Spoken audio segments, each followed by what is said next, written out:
My girlfriend cheated with a married man after her friends told her she deserved better. She mocked me. Real men don't make women think about money. But what awaited her wasn't luxury. It was crushing debt and a brutal fall from grace. I never thought I would write one of these revenge stories, but here we are. All of this occurred during the last year and concluded about 4 months ago. I am 29 years old, and I own a custom motorcycle repair shop in Denver, Colorado. I already know what you were thinking. Another story about a greasy mechanic.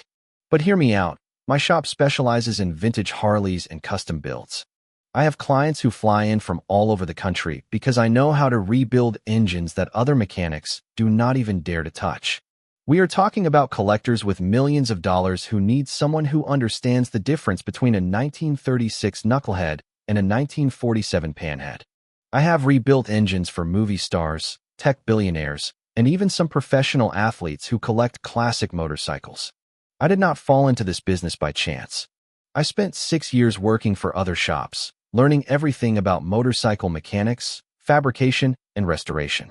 I saved every penny, lived in a studio apartment eating ramen, and finally bought my shop's building when the previous owner retired. It is a 400 square meter space with 2 lifts, a full machine shop, and a paint booth that I installed myself. I earn about $110,000 a year. I own the building, and I have a nice house in the mountains with a 3-car garage that is basically my personal workshop. For me, work is not just about money. There is something almost meditative in taking a rusted and broken piece of American history and bringing it back to life. Last year, I restored a 1948 panhead that had not run in 30 years. The owner cried when he heard the engine start for the first time. These machines have a soul, and I am the guy who gives them their voice back. I am not a flashy millionaire, but I am comfortable. I have about $70,000 in savings, no debts except for the mortgage, and I truly love what I do.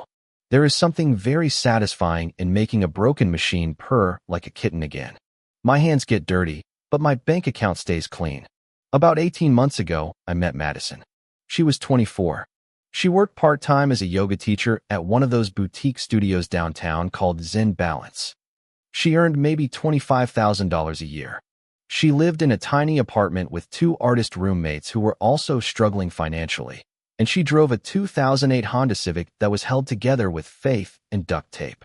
The passenger door did not even open from the outside, but she was sweet, really, genuinely sweet, down to earth, something rare in a city like Denver, where everyone wants to be an influencer or a startup founder. She would get excited about having dinner at a Chili's as if it were a Michelin restaurant. She wore the same floral dress to 3 different events and did not care who noticed. When I picked her up for a date, she was always ready on time, usually waiting for me outside so I would not have to park, and genuinely happy to see me. She had a laugh that was a bit loud and completely contagious. Madison was one of those people who would stop to pet every dog we saw on the street. She had a small succulent garden on her windowsill, and she named her plants. She saved leftover food from our dates so as not to waste it. When we went hiking, she always carried a small bag to pick up trash that others left behind. She was simply good, pure, in a way that made me want to be a better person. The first few months were great. I paid for most of the dates because, well, I earned 5 times more than her, and it felt natural. She never expected or demanded it. She always offered to split the bill, even though we both knew she was living paycheck to paycheck. When her car died completely, the transmission failed in a Walmart parking lot, and fixing it cost more than the car itself. I helped her buy a decent used Honda CR-V. Nothing fancy, but reliable and safe. It cost me $16,000, but seeing her smile was worth every penny. She cried and hugged me for 10 minutes in the dealership parking lot. She said no one had ever done something so nice for her.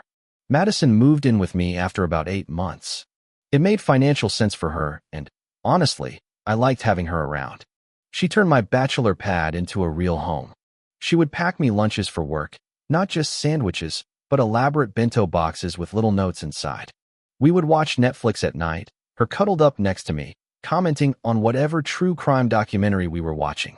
On weekends, we would go hiking in the Rockies, or I would teach her about motorcycles in my garage. She was genuinely interested in my work, asked smart questions about the bikes I was restoring, and even learned to help me with basic maintenance tasks. She had delicate hands, but she was not afraid to get them dirty. Sometimes she would bring me coffee to the shop on slow afternoons, and my clients adored her. Mrs. Henderson, whose deceased husband owned a 1952 panhead that I was restoring, said that Madison reminded her of herself when she was young. "That girl looks at you the way I used to look at Harold," she told me. "Do not let her go." She felt like a true partner. Madison would handle the phone when I was elbow deep in an engine rebuild. She learned my filing system and helped me organize the parts inventory. On hot summer days, she would bring a cooler full of cold drinks for me and my part-time assistant, Jake. She even convinced me to open an Instagram account for the shop, and, thanks to her photography skills, my work looked so much better than in the horrible photos I used to take with my phone. And then everything changed when she joined a group called the Diamontas. I should have seen the warning signs from the beginning. Madison came home from her first meeting talking about female empowerment, knowing your worth, and elevating your life. The meeting was at an elegant wine bar downtown, and Madison practically radiated enthusiasm describing it. The group was led by a woman named Tiffany, who claimed to be a lifestyle consultant and drove a white Mercedes G-Wagon. She wore designer clothes from head to toe and talked about optimizing your life for success and surrounding yourself with abundance.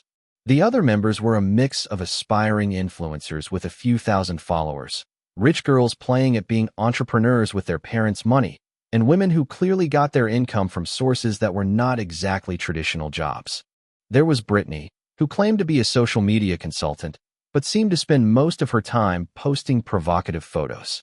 Ashley called herself a wellness coach, but had no certifications and charged $200 an hour for life advice. And Carmen, who was supposedly building a luxury lifestyle brand, which from what I could see consisted solely of posting pictures of expensive handbags. At first, I thought it was just harmless girl talk. Madison started posting more on Instagram with better photos, better lighting, and angles, talking about building her personal brand. Her captions became longer and more aspirational.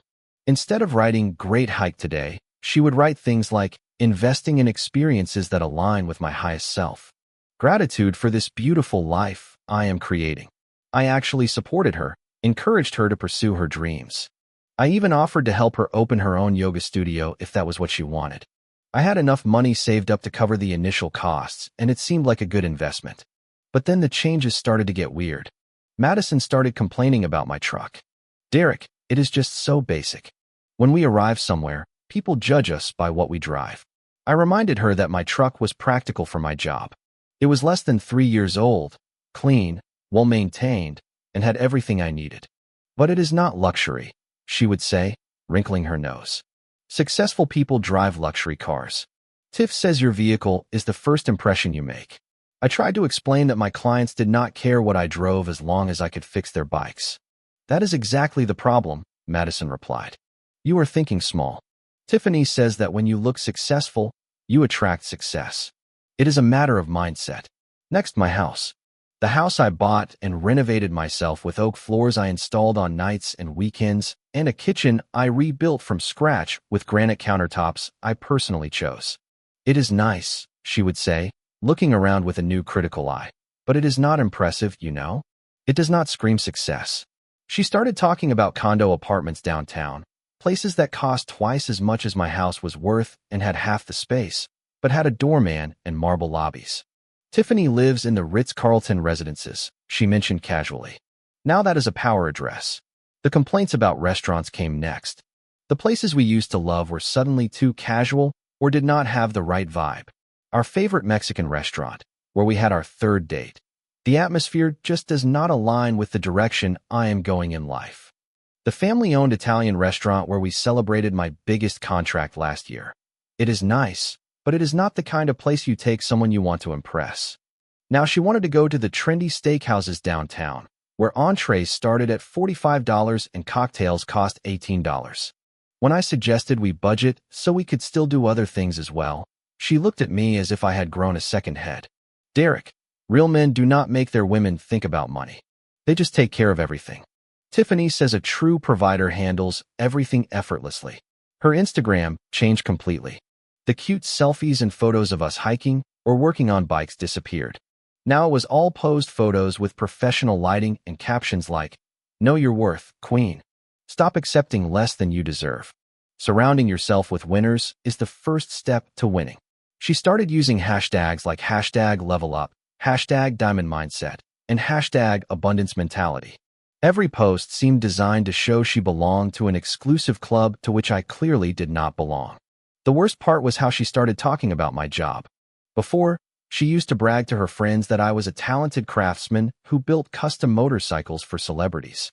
She would show them pictures of the bikes I was working on and explain the restoration process. Now, when people asked what I did for a living, she would say, "Derek works with his hands," in a tone that made it sound like I collected trash. At a dinner with colleagues from the yoga studio, someone asked about my shop and Madison chimed in, saying he is transitioning into more of an investment role, which was a complete surprise to me. Investment role? I asked her later in the car. Well, you own the building, that is real estate investment, and you could expand, maybe franchise the concept. Tiff says the most successful people leverage their assets to create passive income. Madison, I love what I do. I do not want to become a corporate franchise owner sitting in an office all day. But think of the potential. You could have shops in 5 cities, hire managers to run them, and you would just collect the profits. That is not me. Maybe it is time to think about who you could become. I try to talk to her about these changes. Madison, I feel like you are becoming someone else. This Diamontas thing seems to be making you unhappy with everything we have. I am not unhappy, Derek. I am just learning to have standards. These women are teaching me what successful relationships look like. They are showing me what is possible when you do not settle. What do you mean by successful? Men who are truly successful want to spoil their women. They want to show them off. They understand that a woman's beauty and presence add value to their lives, so they invest accordingly. I value you. I tell you you are beautiful every day. I bought you that car. I pay for almost everything we do together. It is not just about words, Derek. It is about actions. It is about lifestyle. It is about an abundance mindset versus a scarcity mindset. I am not scarce with money. I just believe in being responsible. See? That is exactly what I am talking about. You are operating from a scarcity mindset instead of an abundance mindset. The conversation always ended the same way. Her on the defensive and me feeling like I was failing as a boyfriend for not being rich enough, flashy enough, or whatever these Diamontas had made her believe mattered. And then came the lies. Madison started staying late at the yoga studio frequently, but I knew the studio's schedule. I had picked her up many times. The last class ended at 8 in the evening, and they closed at 9, but she would not get home until after midnight. When I asked her why she was so late, she would say they were having business planning meetings or networking events with potential investors. Investors for a yoga studio? Derek, you have a very limited view of the wellness industry. There is so much potential for expansion, franchises, corporate partnerships. Tiffany knows people in the industry who are looking for the right opportunities. She would come home wearing a perfume I did not recognize, something expensive and floral that was definitely not the vanilla spray she always wore. Her stories about those nights did not add up. She would say they were planning the new class schedule, but then she would mention retail partnerships, or she would say they were interviewing new instructors, but she would let it slip that they were talking about expanding to other cities. She started having expensive things more and more often, a new iPhone Pro Max, even though her phone was barely a year old and worked perfectly fine. Designer workout clothes from Lululemon and Alo that cost more than most people's entire wardrobe. A single sports bra cost $120. A Tiffany bracelet that, according to her, was an investment in herself and that she had bought with her yoga money. But I knew exactly how much she earned as a yoga instructor. I helped her make her budget when she moved in with me. Even teaching 6 classes a week, she made maybe $400 on a good week. Madison, that bracelet costs more than you make in a month. It is an investment piece. Classic jewelry holds its value. Besides, successful people invest in quality. But where did the money come from? I have been saving, and I got some private clients. Private clients was a new thing she had mentioned casually a few weeks earlier. Apparently, some members of the Diamontas had connected her with wealthy individuals who wanted personalized yoga classes. The pay was much higher than at the studio, $150 per session. But the clients were very particular about privacy and confidentiality. The biggest red flag was when she started criticizing my friends and family. My parents, who had always loved her and included her in family gatherings, were suddenly limited-minded people who did not understand ambition. My mom, who was a primary school teacher for 30 years and raised 3 successful children, was stuck in a scarcity mindset. My dad, who built a plumbing business from scratch and paid for all his children's college education, lacked vision about what is possible. My high school friends were holding me back, according to her, because they settled for mediocrity. They were men I grew up with. I was a groomsman at their weddings, celebrated their achievements, knew their children. Mike, who is a firefighter. Tony, who teaches high school math. Steve, who runs the family construction company. All good men, with stable careers and happy families. But apparently their friendship was toxic to my personal growth. She did not want to come to my sister's birthday party because, according to her, it was just going to be the same boring people talking about their boring lives. My sister Jessica, who is a specialized nurse and had just bought her first house with her husband. But according to Madison's new philosophy, if someone was not manifesting luxury and abundance, they were not worth her time. But the last straw was on Valentine's Day. I planned what I thought would be a perfect night. Reservations at her new favorite expensive restaurant, Steak and Chablis, where the tasting menu cost $95 per person. I bought her a beautiful necklace from a local designer, white gold with a small diamond, that cost me almost $800. I even sent flowers to the yoga studio so her colleagues would see them during the day. I was a few minutes late to pick her up because I was working late at the shop finishing an urgent order, a 1965 Sportster for a client flying in from California the next morning, but I called her to let her know I was on my way. When I got home, Madison was not there. I called her, and she answered in a nervous tone, with background noise that sounded like a crowded restaurant. "Oh, Derek, I am so sorry. The Diamontas had an emergency meeting about our upcoming retreat. I will be home in an hour, I promise." An emergency on Valentine's Day? Business does not stop for holidays, love. This is important for my future, for our future. This retreat could open up incredible opportunities for me. She did not arrive until after 10 at night. Our reservation was lost. I called to cancel and lost the deposit. She walked in wearing a dress I had never seen before, black, tight, that probably cost more than my truck payment, and she smelled of an expensive perfume that was definitely not mine. It was a masculine fragrance, sophisticated, and it clung to her as if she had been very close to someone wearing it. "I am so sorry, Derek. The meeting went longer than expected. But look," she said, showing me her phone with enthusiasm. "We planned an incredible retreat in Aspen. Maybe I will even become an ambassador for the Diamontas. Can you believe it?" I was hurt, but I tried to save the night. "It is okay, I understand. Business is important. Let us order some takeout and watch a movie. I have something for you." I handed her the jewelry box. She opened it and smiled, but the smile seemed forced. "Oh, it is beautiful. Thank you." She set it aside without putting it on. "Actually, I am exhausted from all the planning. Let us save the movie for another day."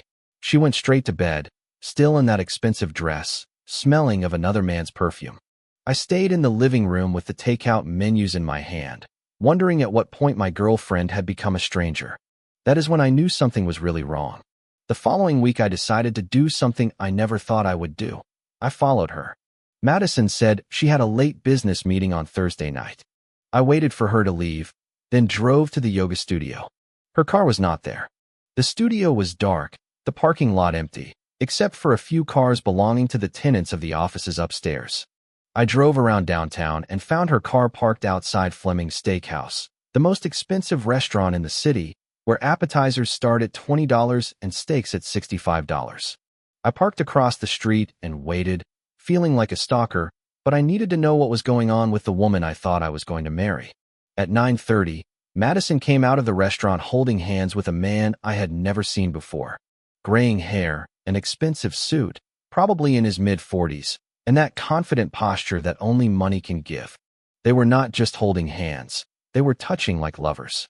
He had his hand on the small of her back. She was leaning into him, laughing at something he whispered in her ear. They kissed goodbye outside her car, not like friends or business partners. Then he walked her to the driver's side door like a true gentleman. She drove straight home. I got there before her and pretended to be watching television when she walked in, my heart beating so hard I thought she could hear it. How was your meeting, babe? Boring business stuff, a lot of logistics to work out for the retreat. She was slightly out of breath, her lipstick was gone, and her hair looked like someone had run their fingers through it. I am exhausted. I am going to shower and go to bed. I checked the pockets of the dress she threw in the laundry hamper after her shower. I found a business card for Alexander Blackton, investment advisor, with a handwritten note on the back in masculine handwriting. Cannot wait for tomorrow night. Where something blew. I felt my heart sink into my stomach. This was really happening. The woman I trusted, supported, and loved was cheating on me. The next morning I confronted her. Madison, we need to talk.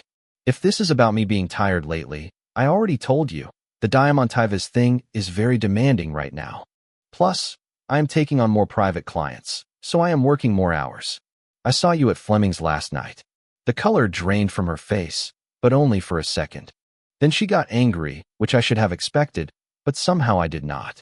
What do you mean you saw me? You followed me. That is so sick, Derek. Was your meeting at Fleming's with Alexander Blackton? How do you know that name? I found his card in the pocket of your dress. Instead of apologizing or explaining, Madison went on the complete offensive. So now you go through my clothes. That is unhealthy, Derek. What is next? Reading my messages? Installing tracking apps? This is exactly the kind of controlling behavior Tiffany warned me about. Madison, you lied to me. You said you were at a meeting at the yoga studio. It was a business meeting. Alexander is an investor who is interested in expanding the Diamontas. He is exploring financing opportunities for wellness businesses. Business meetings do not end with kisses in parking lots. We did not kiss. He is European. They do that cheek kiss thing. God, you are so paranoid. That was not a cheek kiss, Madison. You are being paranoid and controlling. Alexander is helping me build my future, something you clearly do not understand because you are stuck in your small-town mentality. What future? You teach yoga 4 times a week. See? This is exactly what I am talking about. You do not support my dreams. You do not believe in me. Alexander sees my potential. He understands that I am destined for bigger things than just teaching basic yoga to housewives. What kind of potential requires you to lie to your boyfriend?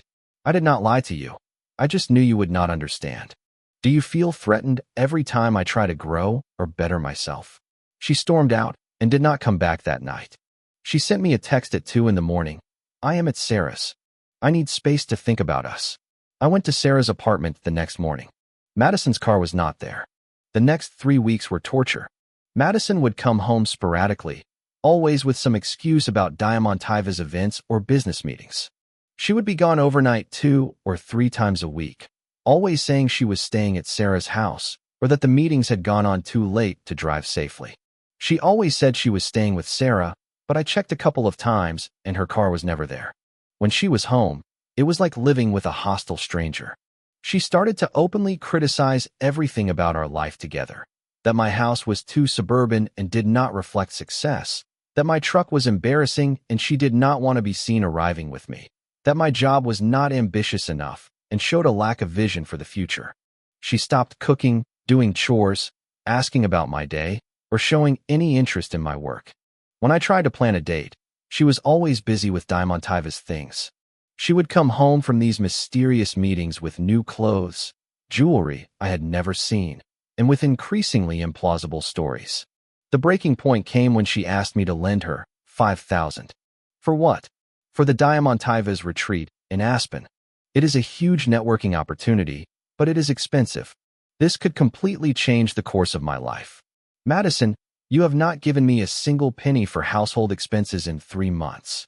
You have not contributed to food or utilities. Your car payment is 3 weeks late, and now you want me to pay for your vacation. It is not a vacation.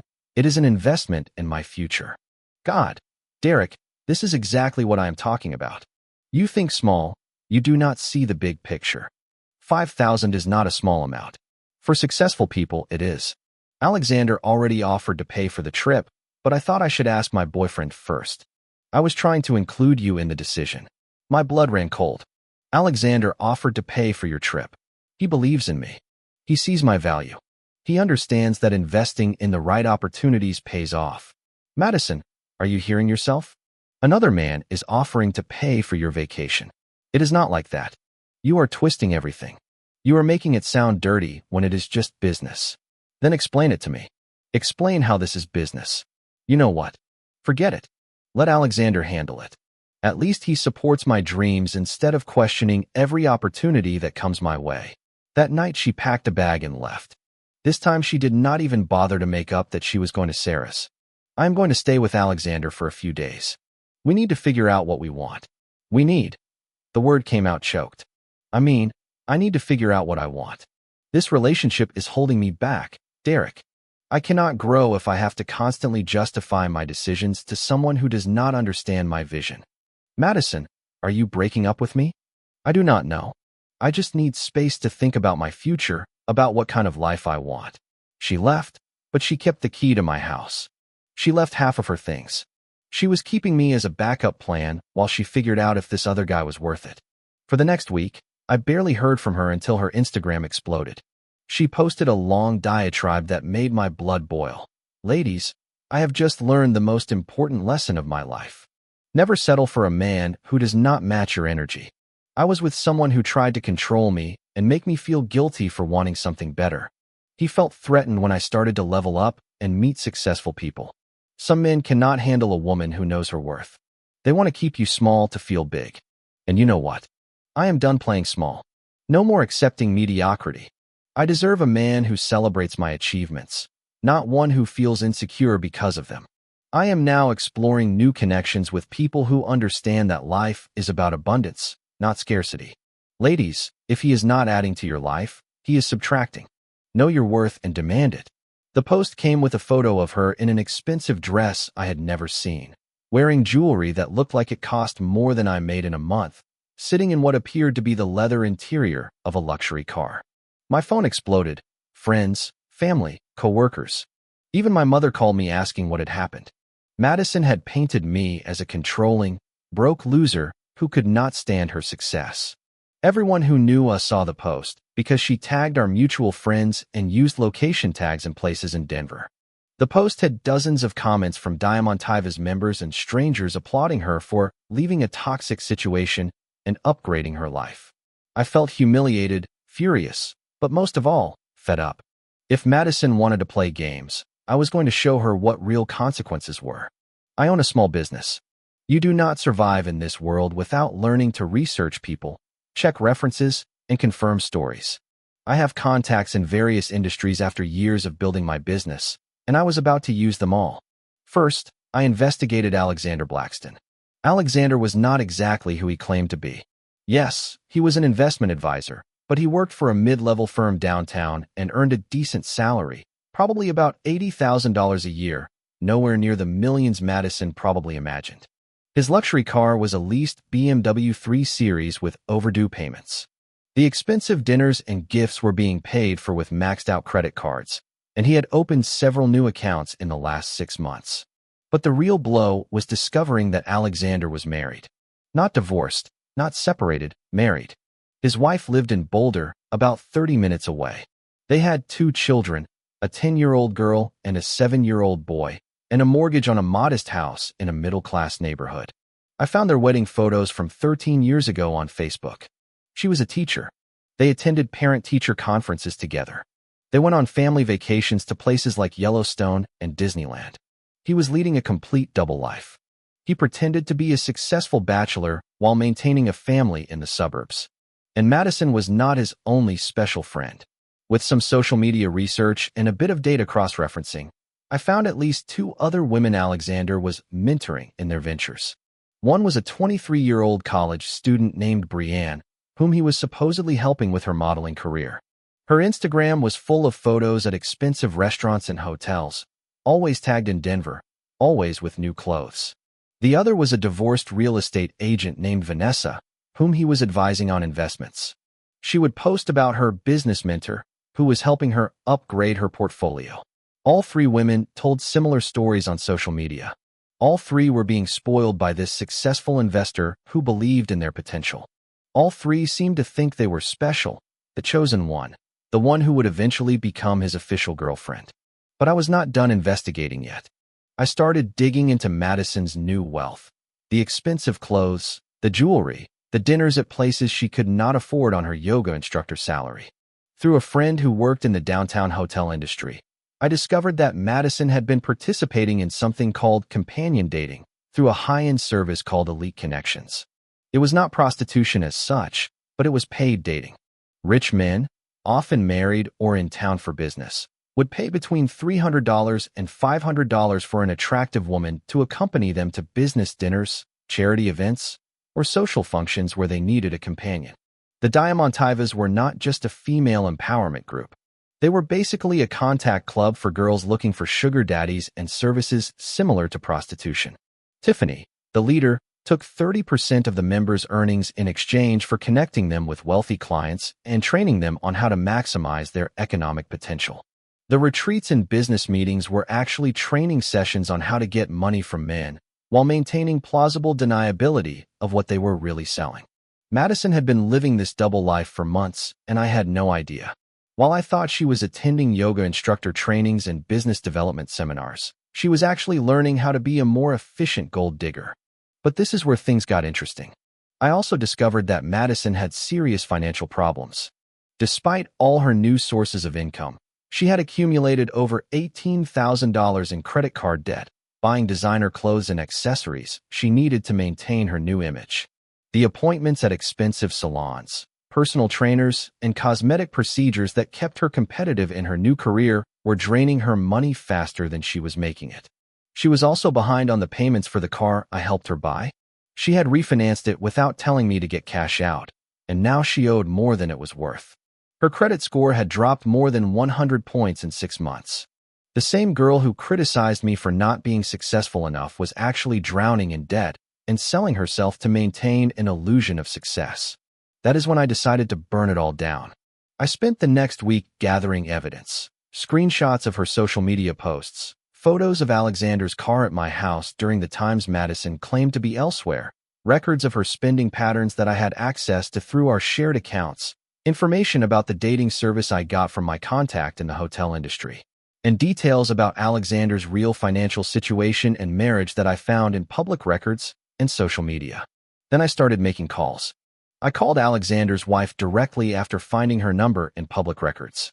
When we met at a Starbucks, I showed her everything.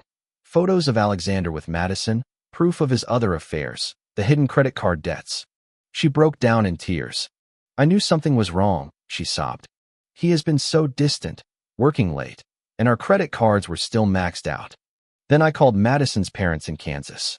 They had been bragging at their church about their daughter's successful yoga business. It was a devastating conversation. They truly believed Madison was building something legitimate in Denver. I contacted Sarah, her best friend, thinking that maybe she did not know what was happening. Sarah was a kindergarten teacher and a volunteer at animal shelters. I also contacted Patricia, the owner of the yoga studio, because Madison had been using the facility for meetings related to escorting. I also shared the truth with mutual friends who had seen Madison's post calling me poor and controlling.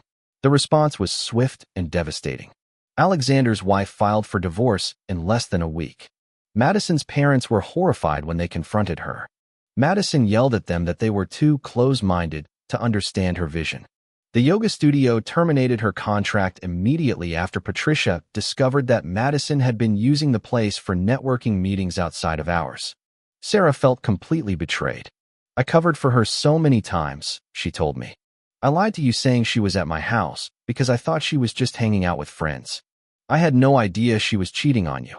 The members of the Diamontas started to distance themselves from Madison as soon as word of the investigation got out. Several were married and did not want their own affairs exposed. But the best part was what happened to Alexander. In less than 48 hours, the 3 girlfriends found out about each other. The college student caused a scene at his office that required security. The real estate agent yelled at him for 30 minutes in the lobby of his building while neighbors watched. And Madison got the worst surprise. She had been staying at Alexander's apartment, thinking she was special. But when his wife found proof of the affairs, she showed up with her lawyer and her 6'5" brother, demanding that Alexander get all his mistresses out immediately. Madison came back from yoga to find her suitcases packed in the hallway. Alexander faced an aggressive divorce process that cost him half of his retirement savings, high alimony payments, and supervised visits to his children due to moral character issues. His job was on the line when his boss found out about the scandal after a client recognized him at Fleming's. 3 days later, Madison showed up at my door at 1 in the morning, crying and desperate. "Derek, please, I need to talk to you." I opened the door, but I did not invite her in. She looked terrible. Her makeup was smeared, her hair was a mess, and she was wearing the same dress from 2 days ago. "I have lost everything. Alexander lied to me. He was married. The Diamontas are not answering my calls. I lost my job. My parents are not speaking to me. I have nowhere to go. Please, I need you to help me. I do not have anywhere to stay. I have no money. My credit cards are maxed out." "That sounds like your problem. Derek, I made a mistake. You were right about everything. I was stupid and greedy. Give me another chance. I will change. I will work 2 jobs to pay you back." "Madison, we are over. We were over the moment you decided to cheat on me and humiliate me on social media. But I love you. You are the only real thing in my life." "No, you do not love me. You love having a safety net. You did not love me when you thought you had found someone richer. You called me poor. You said I was not ambitious enough. I was wrong. I let myself be influenced by those horrible women. You are an adult, Madison. You made your own decisions. So, you are just going to let me be homeless? You are not my responsibility anymore. You stopped being my responsibility when you went to live with another man." She tried everything, crying, begging, promising she would change, reminding me of the good times. Nothing worked because I had finally seen who she really was. For 2 weeks, she called me constantly. She showed up at my shop, and I had to call the police for trespassing. She had friends try to mediate. Even her aunt contacted my mother. Her last attempt was an apology video on Instagram that got few views before she deleted it. Her last message: "I hope you are happy. You destroyed my whole life just because you were hurt." My response: "You destroyed your own life. I just documented it." That was 4 months ago. Madison moved back to Kansas, lives with her parents, and works at a restaurant chain. She tried to go back to teaching yoga, but could not get a job after word got out about why she left her previous position. Alexander lost a lot in the divorce, moved into a smaller apartment, and lost clients who considered him morally compromised. Justice served. Case closed.